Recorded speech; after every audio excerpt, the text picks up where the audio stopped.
Oke, kita mulai. Assalamualaikum warahmatullahi wabarakatuh. Jadi, pada studi kali ini yang mau kita bahas itu adalah aktivitas biologis tumbuhan ya. Jadi, aktivitas biologis tumbuhan ini disebabkan adanya kehadiran metabolit sekunder ya di dalamnya itu.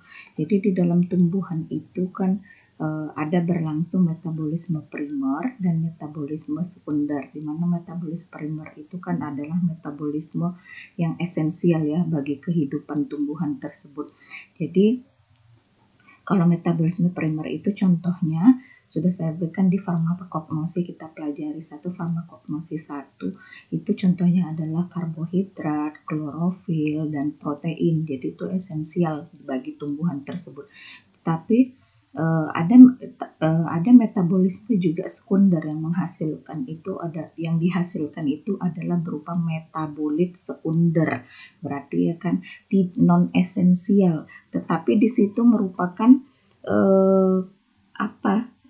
yang dibutuhkan walaupun dia metabolit sekunder ataupun metabolit atau yang non esensial dibutuhkan dalam suatu pengobatan. Karena di metabolit sekunder itu di dalamnya itu seperti ada alkaloid, terpenoid, steroid, flavonoid. Jadi senyawa tersebutlah yang dibutuhkan sebagai bahan baku obat.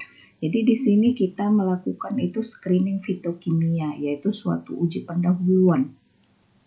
Atau kita di sini melakukan analisa secara kualitatif ya terhadap senyawa-senyawa sekunder. Jadi kalau suatu ekstrak dari bahan alam itu kan terdiri tadi dari berbagai macam metabolit sekunder ya. Jadi di situ ada yang alkaloid, flavonoid, saponin, kinon, tanin, steroid, dan terpenoid.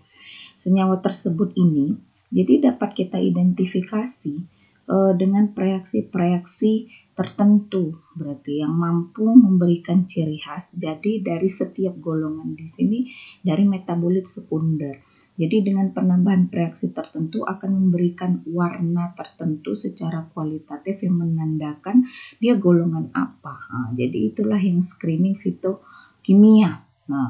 Kemudian tujuan, kenapa sih harus kita screening fitokimia dulu? Yang pertama pasti mengetahui golongan senyawanya. Jadi di screening itu bisa dalam bentuk simplisia, ekstrak ya. Kalau simplisia kan berarti masih dalam tanpa proses pengolahan apapun ya. Kalau ekstrak berarti sudah kita ekstraksi menggunakan suatu pelarut tertentu, dapatlah suatu ekstrak. Kemudian kita pisahkan lagi menjadi fraksi atau pemisahan lebih lanjut tadi dengan subfraksi, kemudian sampai menjadi suatu senyawa yang murni dan tunggal isolat. Jadi semua ini bisa kita screening, yaitu kita tambahkan suatu reaksi tertentu, lalu hasilnya apa? Baru kita tahu golongan senyawa apakah dia. Masuk ke dalam flavonoid kah, tanin kah, saponin kah, alkaloid kah, dan lain-lain.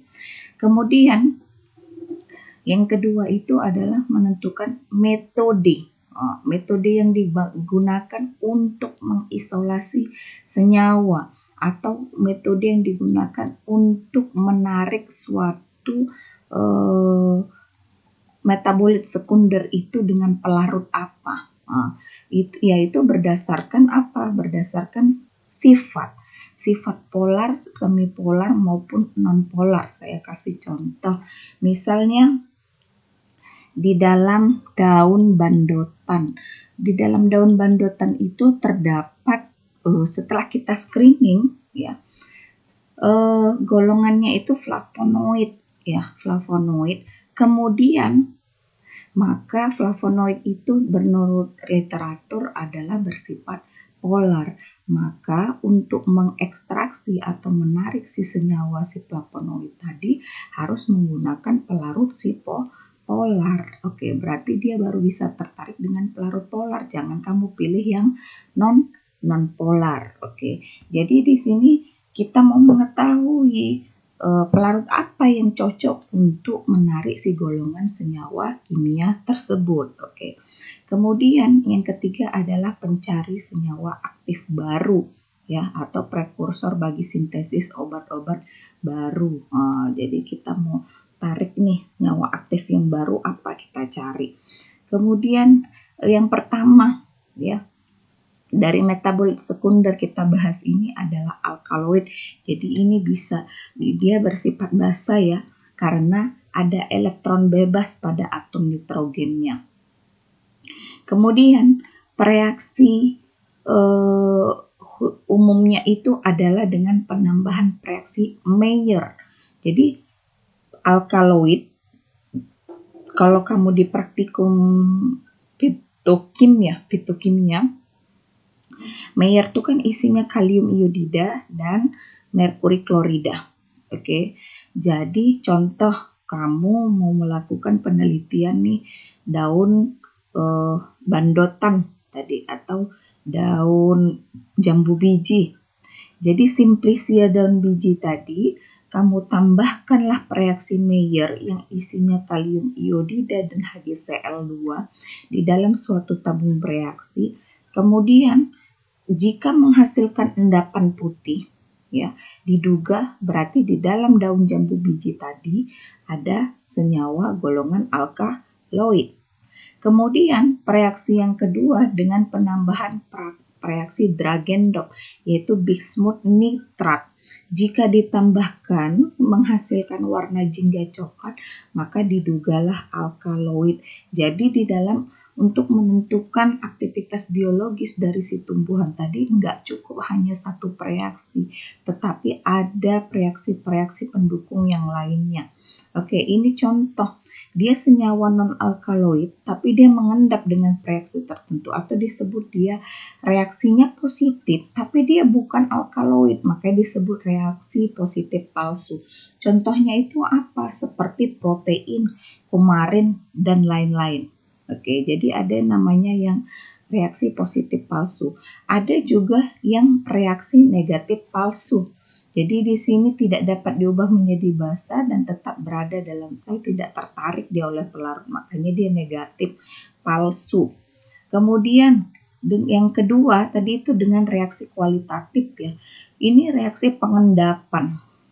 Oke. Ini larutan 1A. Oke. Berarti tadi simplicianya biasanya kalau simplicia itu ditambahkan nih suatu pelarut, kemudian disaring, baru dipisah dia. Ada larutan 1A di tabung reaksi 1, nomor 1 kita nomori, ditambahlah reaksi Mayer. Oke, di tabung reaksi 1. Sedangkan larutan 1B kita tambah reaksi Wagner. Dan larutan 1C kita tambahkan sebagai blanco, yaitu sebagai pembanding. Kemudian yang kedua, adanya kekeruhan atau endapan, maka terdapat alkaloid. Jadi di sini ada beberapa macam reaksi pengendapan alkaloid karena sensitivitasnya yang berbeda-beda ya. Ada alkaloid bila positif terhadap 2 reaksi idealnya. Ini harus diingat. Idealnya positif terhadap 4-5 reaksi. Jadi kalau sudah positif 4-5 reaksi, maka bisa dikatakan di dalam tumbuhan tersebut mengandung metabolit sekunder yaitu alkaloid. Ini masuk ujian nanti. Lanjut, ini macam-macam reaksi yang bisa kita coba. Bisa dengan Bouchardat, Dragendorf, Mayer, Wagner, dan lain-lain. Isinya ini kamu bisa lihat di Farmakope Indonesia ataupun di buku Harbon. Isinya Bouchardat apa isi reaksinya, Dragendorf apa, Mayer apa, dan lain-lain. Inilah beberapa macam bereaksi untuk alkaloid. Kemudian ini yang memberikan senyawa positif, seperti positif, tapi dia bukan alkaloid atau non-alkaloid. Ini bisa protein, betain, kolin, purin, dan tanin, dan lain-lain. Jadi bisa terjadi endapan atau sama secara reaksi kualitatif, tapi dia sebenarnya bukan alkaloid. Jadi untuk membuktikannya itu idealnya tadi 4-5 reaksi. Ini dalam bentuk flowchart saya buat biar lebih paham di sini ya dalam bentuk bagan. Sampel. Contoh kamu mau mau periksa nih alkaloid dalam suatu ekstrak.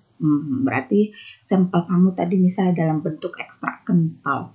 Jadi dimasukkanlah di dalam suatu tabung reaksi, kemudian kita tambahkanlah dengan amonia 25%. Lalu kita tambahkan dengan kloroform, lalu digerus. Oke, digerus ataupun diaduk.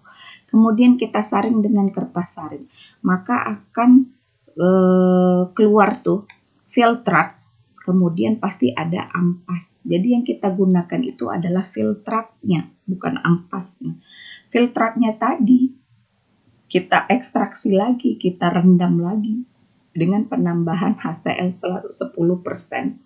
Setelah itu mengendap, fase airnya diambil. Ya, fase airnya diambil, berarti bagian atas atau bawah? Pasti bagian bawah. Oke, bagian bawah kita pipet, ya. Bagian atasnya kita keluarkan dulu. Bagian bawahnya kita pipet. Kemudian kita bagi 3 bagian. Berarti kita masukkan ke dalam 3 tabung. Tabung pertama itu yaitu sebagai blanko. Kita tambahkan saja di sini aquades. Oke, berarti ini kita sebagai pembanding ya, pewarna. Dengan penambahan aquades berubah atau tidak, begitu. Kemudian tabung kedua kita tambahkan dengan reaksi Mayer. Oke, kalau terjadi endapan putih, dimungkinkan yang kita periksa adalah alkaloid. Kemudian tabung ketiga kita tambahkan Dragendorf, yaitu berupa endapan cingga. Oke, jika dua-dua positif, bisa kita katakan alkaloid. Kemudian carilah reaksi pendukung yang lain, ya, sekitar 2 atau sampai 3 lain, ya, 3 reaksi lain untuk menentukan idealnya dari si alkaloid. Oke, ini cara gampang menghafal untuk screening fitokimia alkaloid. Oke, lanjut. Kemudian kalau tadi kita sudah screening fitokimianya secara kualitatif, kita pakai KLT, yaitu kromatografi lapis tipis. Jadi larutan 1C yang pertama tadi kita tambahkan dengan amonium hidroksida, ya. Lalu diekstraksilah dengan kloroform, lalu disaring. Oke. Filtratnya tadi kita uapkan sampai kering. Ya, berarti tadi tinggal sisa saja di cawan, lalu kita larutkanlah dalam metanol, ya. Kemudian kita periksalah dengan menggunakan kromatografi lapis tipis, di mana fase diamnya yaitu kisel gel GF254. Jadi ini kode dari si fase diam, ya. Kalau kita beli itu di pasaran, itu ada lempeng platnya, kemudian kisel gelnya itu kita buburkan, kemudian kita lapisilah platnya tadi itu sebagai fase diam. Kemudian ada fase gerak, di sini etil asetat, metanol, air. Nah, perbandingannya 116,5 dan banding 13,5. Ini sudah pernah sering saya jelaskan. Ya. Jadi kita total lah yang ini tadi, filtrat yang udah kita larutkan dengan metanol tadi di plat KLT yang sudah dikibalur ataupun dilapisi oleh kisel gel fase diam tadi. Kita total, kemudian kita masukkanlah ke dalam suatu chamber. Chambernya tadi isinya adalah fase gerak dengan perbandingan tertentu.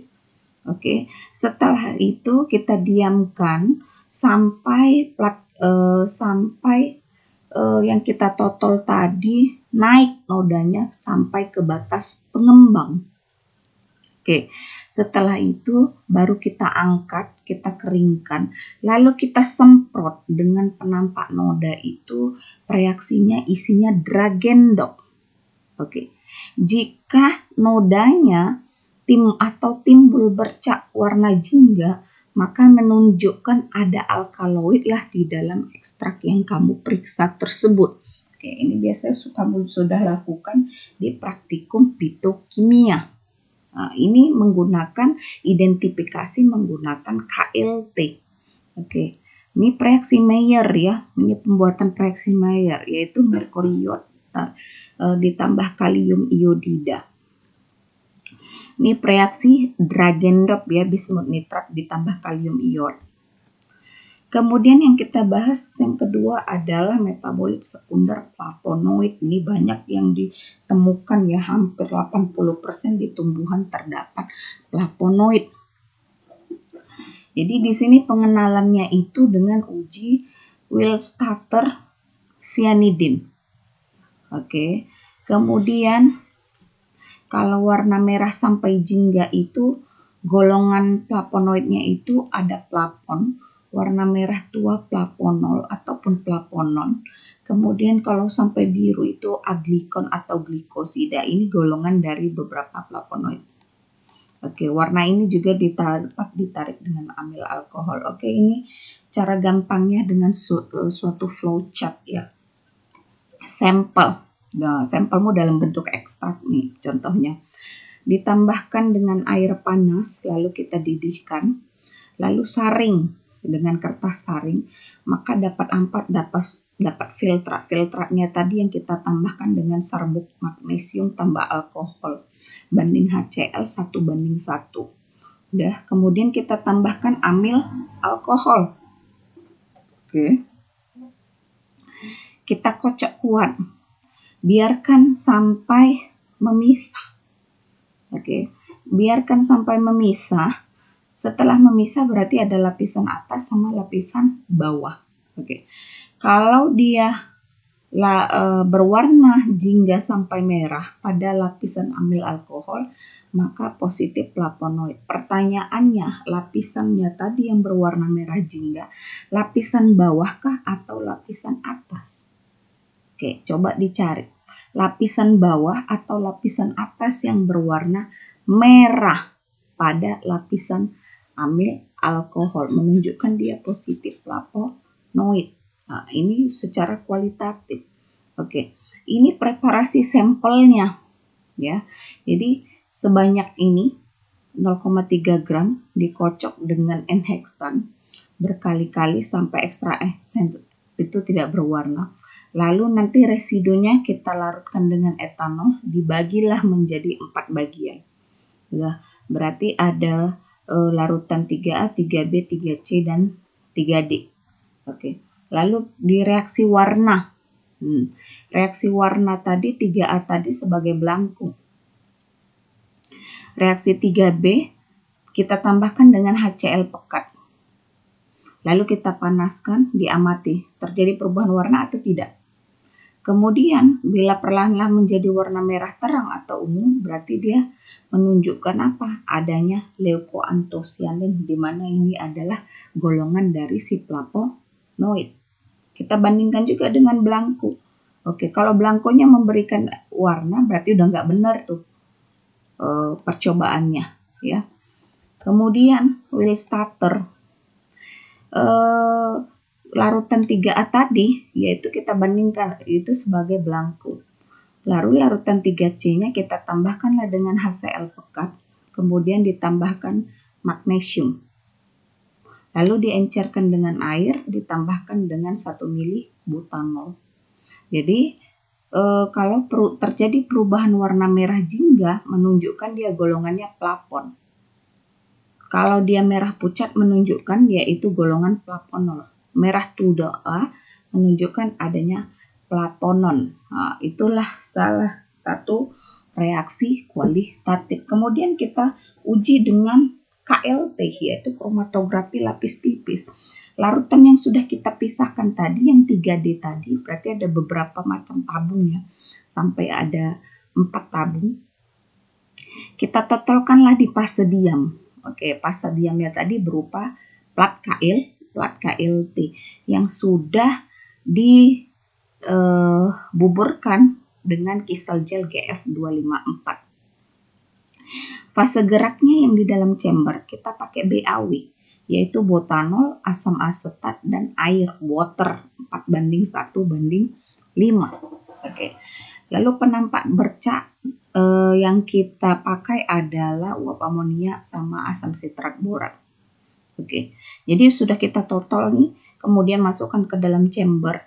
Naik nodanya, kita angkat, kita keringkan, baru kita semprot pakai ini. Jika timbul nanti nodanya ada berwarna kuning intensif, maka menunjukkan apa di dalam si sampel ekstrak kamu tadi adanya flavonoid. Oke, lanjut. Kemudian ini sama, pakai apa juga ya, BAW juga. Ini reaksi uji Will-Statter yang magnesium ditambah HCl.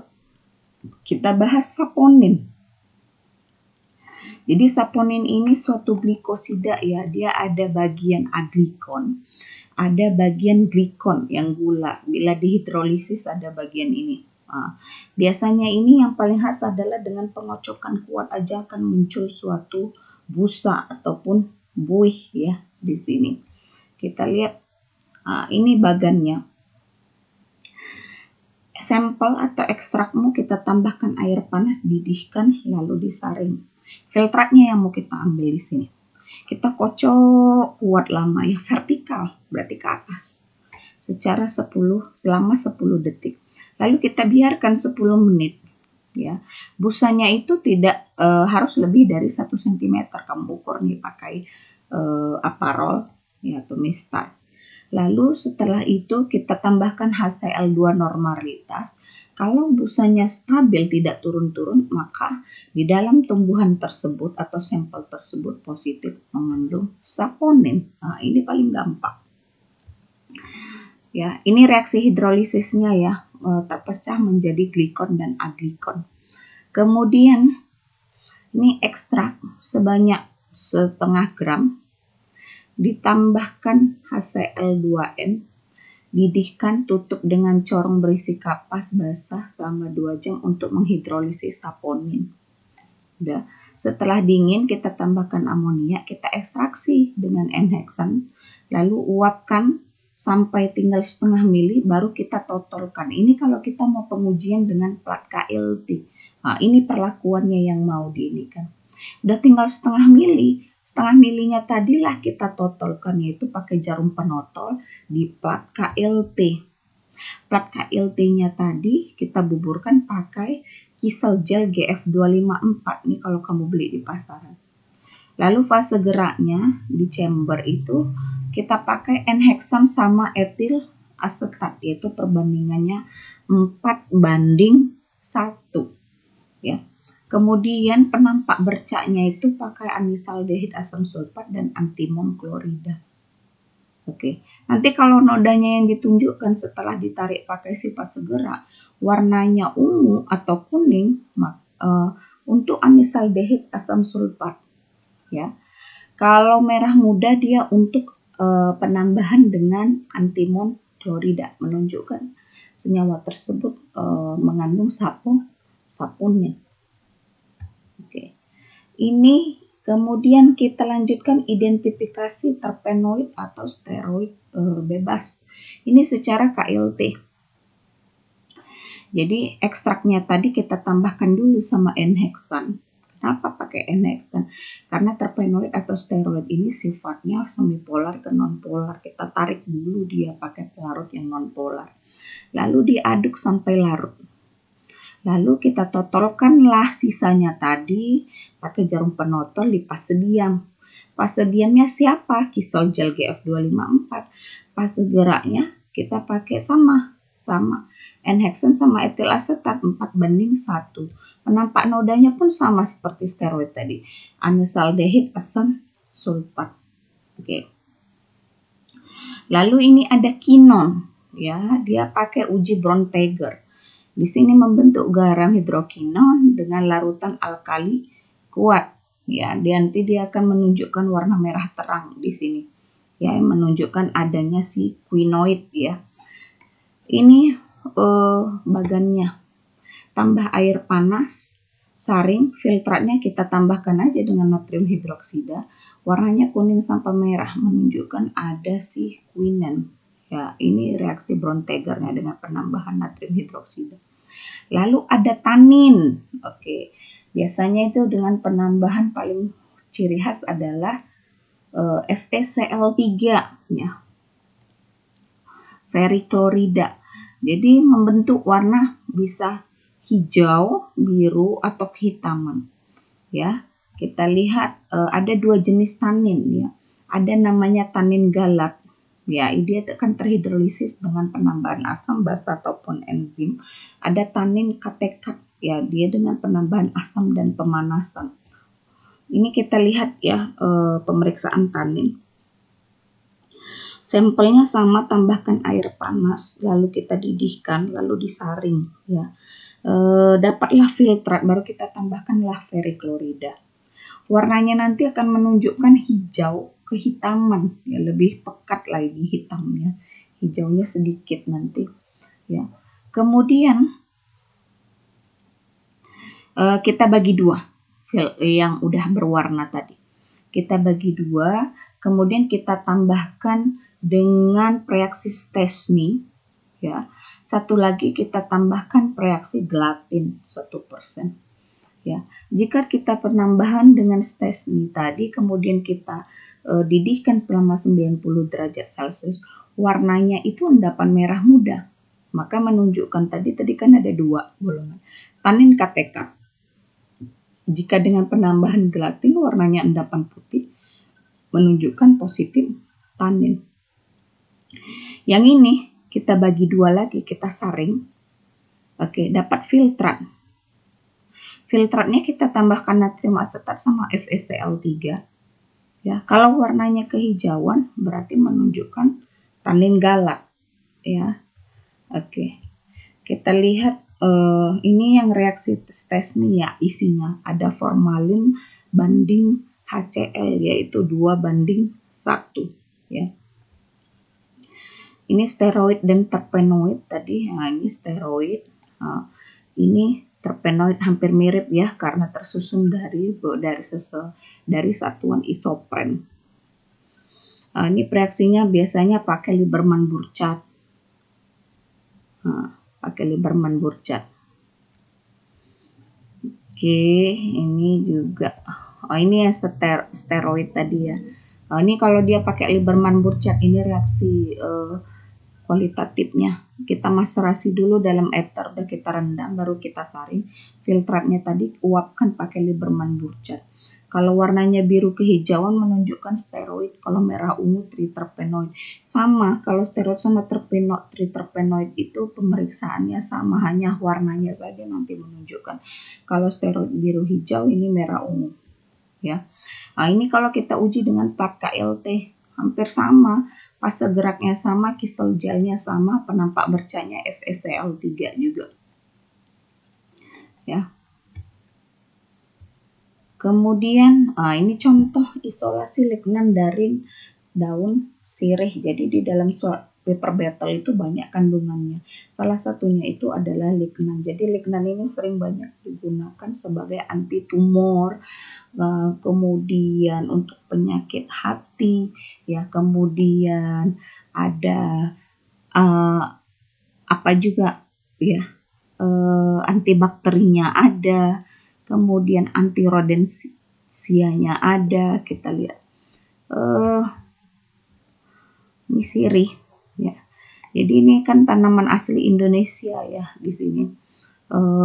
Kita lihat klasifikasinya. Oke, ini kingdomnya Plantae, ya, kelasnya Magnoliopsida, familinya Piperaceae, spesiesnya di sini Piper betel L. Kita lihat kandungan kimianya apa saja, banyak ya. Ada minyak sirihnya juga sini, yaitu betapenol. Ada sesquiterpen, ya, ada kapikol. Jadi di sini memiliki antibakteri dia, mematikan kuman. Kemudian ada antioksidannya juga, ada fungisida, ada anti jamur. Jadi banyak di sini kandungan kimianya atau metabolit sekunder, ada tanin, ya, ada kapikol dan lain-lain. Dan salah satunya itu tadi ada si lignan. Jadi lignan tadi dia golongan fenilpropanoid, ya. membentuk suatu senyawa lignin, ya. Kemudian fungsinya, sifatnya ini, karena terdiri dari dua fenilpropanoid yang tergabung dalam ikatan tertentu, ya, maka dia ikatan khas ini yang disebut dengan lignan. Lalu kegunaan lignan tadi untuk apa? Yaitu untuk sebagai antioksidan, bisa sebagai insektisida, ya, bisa juga untuk menghambat suatu tumor. Lalu di Cina ini untuk penyakit hepatitis. Jadi lignan ini sangat suatu metabolit sekunder yang sangat berguna, ya, untuk digunakan sebagai bahan baku obat. Kita screening dulu adanya lignan tersebut di dalam si piperbetal tadi, ya. Kita analisis kualitatif, ya. Kita lihat screeningnya dengan penambahan nih, simplicianya kita tetesi dengan larutan fluoroglusin. Udah. Kalau dia berwarna merah, ini dalam asam klorida, ya, akan membentuk warna merah yang menandakan adanya lignan.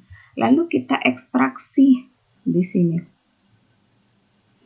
Kita ekstraksi, lalu ekstraksi yang digunakan itu adalah metode maserasi, ya, karena pelarut itu akan menembus dinding sel ke dalam rongga sel, ya, baru zat aktifnya yang kita tarik nanti keluar sel, ya.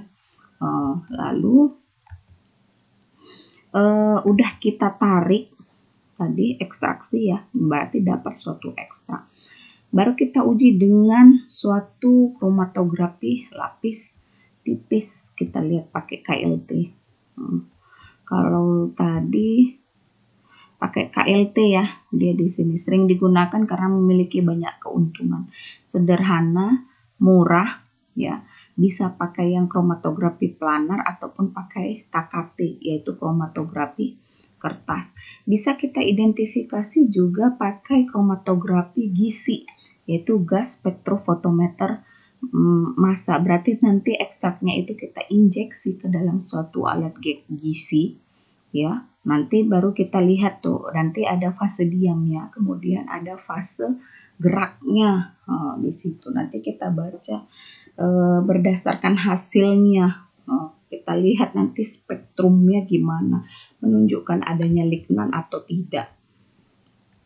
Kita lihat metode penelitiannya, ini alat yang digunakan, bahannya, ya. Kemudian persiapan bahannya, yang pertama kita kumpulkan dulu bahannya. Yang diambil itu batang pada tanaman sirih segar. Batangnya, ya, yang diambil, bukan daunnya. Lalu pengolahan bahannya udah kita bersihkan dari kotoran, kita pisahkan, lalu kita keringkan di sini. Setelah kering, dia menggunakan oven keringnya biar lebih cepat keringnya. Setelah benar-benar kering, baru kita serbukan, yaitu menggunakan blender. Lalu yang pertama kali dilakukan adalah uji golongan, ya. Uji golongan yaitu dengan screening fitokimia, yaitu dengan penambahan fluoroglusin. Kalau di warna merah menunjukkan adanya lignan. Kalau nggak menunjukkan warna merah, berarti tidak ada lignan. Jadi kita nggak perlu periksa yang lain. Yang pertama kali itu adalah uji pendahuluan, ya, yaitu dengan screening fitokimia. Lalu kita ekstraksi bagaimana kita mendapatkan si lignan tersebut dari si batang sirih. Yaitu tadi metode yang digunakan adalah maserasi. Pelarut yang digunakan adalah si metanol. Metanol 80%. Tambahkan dengan air sama diklorometan. Perbandingannya 1:1. Udah, baru kita centrifuge, ya. Kita campur. Dapatlah 2 lapisan. Oke. Kemudian pelaksanaannya tadi kita periksa lagi, tadi kita sudah dapat ekstrak, ya. Ekstraknya tadi kita totalkan, yaitu satu pakai plat KLT, satu kita injek pakai GC-MS, yaitu gas kromatografi mass spektrofotometer. Oke. Jadi di sini Kalau dia pakai plat KLT, penampak bercaknya, kita pakai asam sulfat sama vanilin sulfat. Selanjutnya kita analisis mengandung lignan terbanyak. Terus udah diketahui mengandung senyawa lignan terbanyak, diproses, kemudian kita karakterisasi simplisia. Oke, kita karakterisasi simplisia. Proses karakterisasinya apa aja? Yaitu analisis makroskopik. Kita lihat di makroskopik, fragmen pengenal lignan tadi apa saja. Kemudian ini mikroskopik simplisia. Ya. Kemudian penetapan parameter farmakognosi. Ini dia masuk ke parameter spesifik ataupun non spesifik ya. Di sini yang non spesifik ada kadar air diukur, kadar abu total. Oke, ini tetap dilakukan ya. Supaya apa? Supaya mengetahui sampel tersebut atau ekstrak tersebut memenuhi syarat atau tidak, persyaratan mutu atau tidak. Oke. Pelaksanaan penelitian yang setelah kita lakukan karakterisasi simplisia, baru ekstraksinya tadi kita bisa lanjutkan ke tahap isolasi. Ekstraksi yang tadi udah kita lakukan screening awal, kan dalam jumlah yang besar, lapisannya tadi kita fraksinasi dulu, nggak bisa langsung jadi isolasi. Berarti kita pisahkan dulu pakai KK atau kromatografi kolom. Berarti sampelnya kita masukkan ke dalam kolom, ya, di dalamnya itu udah kita lapisi dengan bubur silika. Kemudian kita tambahkan pelarut N-heksan di klorometan sama metanol, konsentrasinya yang sesuai. Lalu kita tampung. Ya, itulah jadi nanti semua fraksi. Lalu fraksinya tadi kita pantau lagi, kita toto lagi pakai plat KLT. Kemudian kita pantau juga, kita injek dengan GC-MS. Oke, jadi panjang ya ceritanya. Jadi ada beberapa fraksi tadi kita toto lagi, kita cocokkan lagi harga RF-nya. Mana dia yang menunjukkan senyawa lignan. Inilah pelaksanaan penelitiannya. Berarti dia sampai ke fraksinasi. Kalau bisa tuh sampai ke isolat, dia sampai murni dan tunggal, sampai mendapatkan senyawa lignan murni. Jadi panjang ceritanya. Dan ini sudah banyak saya jelaskan di farmakognosis 1, udah kita pelajari itu tentang plat KLT ya, GC-MS. Jadi inilah salah satu penelitian ya, identifikasi senyawa lignan dalam si piperbetal L. Oke, sekian dan terima kasih.